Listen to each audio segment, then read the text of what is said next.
खैर, जिस बात का जिक्र हमने किया, जान है तो धाम है, इस बात का ख्याल रखें। बढ़ते आगे, रुक करते हैं आज की एक और बड़ी खबर का। तस्वीर आप यहां देख रहे हैं, मैदान खाली करो कि साहब आते हैं। तो साहब पर हालांकि एक्शन तो हो गया, लेकिन भारत में एक जुमला बहुत चलता है कि देश के भीतर दो देश रहते हैं, एक अमीरों का इंडिया है, दूसरा गरीबों का भारत। लेकिन इनके बीच एक रसूखदारों का देश भी है जो ताकत हाथ में आते ही बौखला जाते हैं। देश की राजधानी से आज दो खबरें आई, तो हमने भी एक पूरी रिपोर्ट इस वीआईपी कल्चर पर बनाई है, देखिए।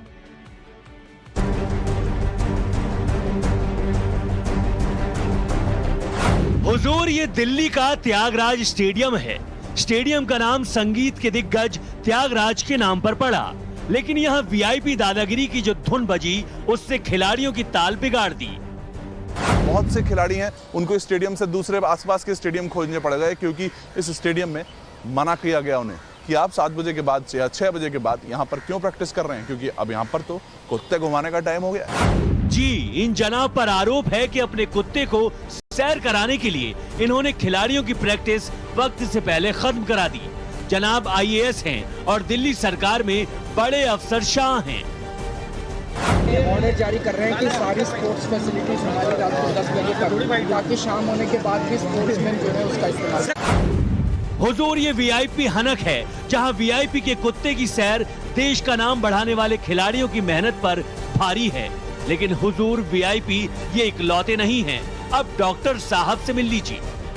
मेंबर्स तक के लिए एक सीट इन्होंने नहीं रखी।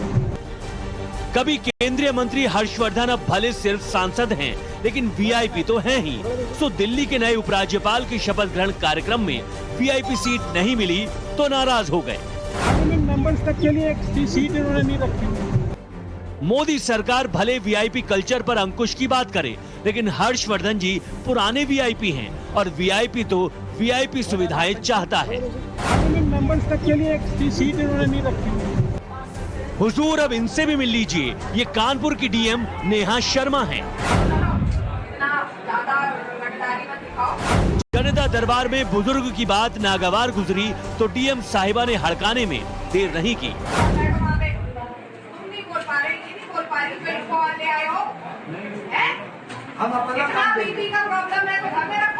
वीडियो वायरल हुआ, हल्ला मचा तो डीएम साहिबा ने सफाई दी कि उनकी बात को गलत तरह से पेश किया गया। I want to clarify कि वो काफी दूसरी तरीके से उसको प्रस्तुत किया गया है। हुजूर, सोशल मीडिया का जमाना है, वीडियो वायरल होता है तो सफाई देनी पड़ती है, वरना सत्ता की धमक में राजनेता और अफसरशाही की हनक में ब्यूरोक्रेट्स की नक्शेबाजी कोई नई नहीं है। प्रधान सेवक भले लाल बत्ती कल्चर खत्म करने की कोशिश करें, लेकिन उनके ही मंत्री का बेटा अपनी गाड़ी से किसानों को रौंदने में नहीं हिचकता और फिर भी मूंछों पे ताव बरकरार रहता है। तो हुजूर, अर्ज सिर्फ इतना है कि वीआईपी की रंगबाजी का मर्ज लाइलाज है। ताकत का नशा हर नशे पर भारी है अरसे से। हाँ, कभी कभी कुछ वीआईपी ऐसी तस्वीर दे देते हैं जिन्हें देखकर अच्छा लगता है। ये अलग बात है कि यूपी के मंत्री जी नंदी साहब ने ये तस्वीर भी खुद ही ट्वीट कर दी थी। Bureau report, times now, Navbharat. खैर, त्यागराज स्टेडियम में वीआईपी स्टेटस वाला स्टंट करने वाले आईएएस संजीव खिरवार पर एक्शन हो गया। उनका ट्रांसफर लद्दाख कर दिया गया है। उधर केजरीवाल सरकार ने रात 10 बजे तक खिलाड़ियों की प्रैक्टिस के लिए स्टेडियम खोले रखने का फैसला कर दिया है। लेकिन अब वक्त है इस खबर पर सोशल मीडिया से आपको ओपिनियन दिखाने का।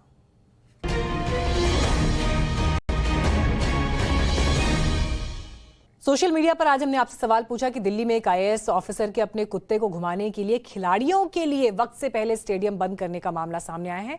क्या आप मानते हैं कि वीआईपी कल्चर को खत्म करना देश में नामुमकिन है? 8% लोग कहते हैं संभव ही नहीं है। 53% लोगों का यह मानना है कि इसके लिए सख्त कदम उठाने होंगे। 13% मानते हैं मानसिकता बदले और 26% का मानना है कि ऐसे मामलों में सजा का प्रावधान होगा तो शायद किसी बदलाव की उम्मीद आप कर सकते हैं। वीआईपी कल्चर देश पर किस कदर हावी है, अब जरा ये भी समझ लीजिए, क्योंकि जो आंकड़े हम आपको दिखाने जा रहे हैं उससे आपको अंदाजा हो जाएगा कि वीआईपी कल्चर देश पर एक बोझ की तरह है। 2018-19 की एक रिपोर्ट के मुताबिक वीआईपी सुरक्षा में ड्यूटी के लिए 43,566 जवान निर्धारित किए गए थे, लेकिन 2018 में 63,000 से ज्यादा जवान वीआईपी सुरक्षा में तैनात कर दिए गए। इसके साथ ही 2019 में यह आंकड़ा 66,000 रहा। तो सोचिए कितने सुरक्षाकर्मी देश में बाकी जगहों पर सुरक्षा में लगे होने चाहिए और उनका बड़ा हिस्सा वीआईपी सुरक्षा में जुटा हुआ है। लेकिन एक वीआईपी को मिलने वाली सुविधाओं के सामने ये कुछ भी नहीं है। अब आपको बताते हैं कि एक सांसद को क्या क्या सरकारी सुविधाएं मिलती हैं। सांसद को फर्स्ट एसी या एग्जीक्यूटिव क्लास का टिकट मिलता है। सांसद को अपने पीए के लिए फर्स्ट क्लास और सेकंड क्लास का टिकट मिलता है। एक साल में 34 घरेलू हवाई यात्राओं का टिकट मिलता है, जिसमें टिकट के किराए को लेकर कोई लिमिट नहीं है। सांसद को इस्तेमाल के लिए 4,000 किलोलीटर पानी सालाना मुफ्त मिलता है। 50,000 यूनिट बिजली सालाना मुफ्त दी जाती है।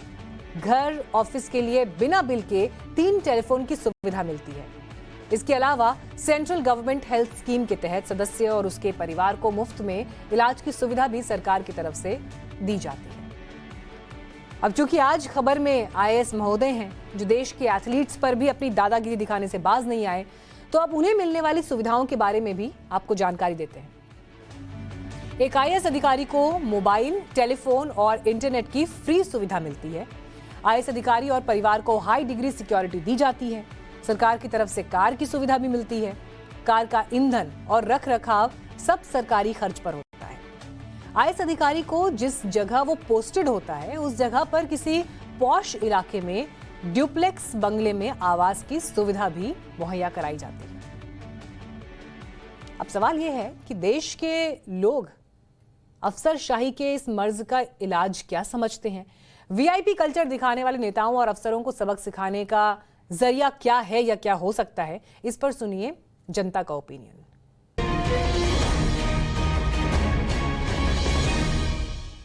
जैसे देखो, आज हर्षवर्धन जी गए वहाँ पर उपराज्यपाल के उसमें समारोह में, तो वहाँ पर क्या हुआ, जनता और एक नेता को सबको एक होना चाहिए। एकता इसमें इसके अंदर उसमें एरोगेंसी दिखाने की क्या जरूरत है? वो एकदम उठ के चले गए। वीआईपी कल्चर का नेताओं का इलाज तो जो श्रीलंका में हो रहा है वही होना चाहिए। जो श्रीलंका में मार मार के भगा रहे हैं, दौड़ा के भगा रहे हैं, वो होना चाहिए। मेरे ख्याल से पब्लिक को उनका बाइकआउट ही करना चाहिए। कभी नहीं समझते जी, वो अपने फायदे के लिए आते हैं वो, और जब उनको वोट की जरूरत होती है तो आके जी हजूरी करते हैं, उसके बाद वही फिर अपने ही रास्ते पे चले जाते हैं जी। उनका एक ही नीति है कि अपना जेब भरो और आगे बढ़ो। वो रिटायरमेंट तो भगवान जब बुलाता है तभी रिटायरमेंट होता है लोगों का।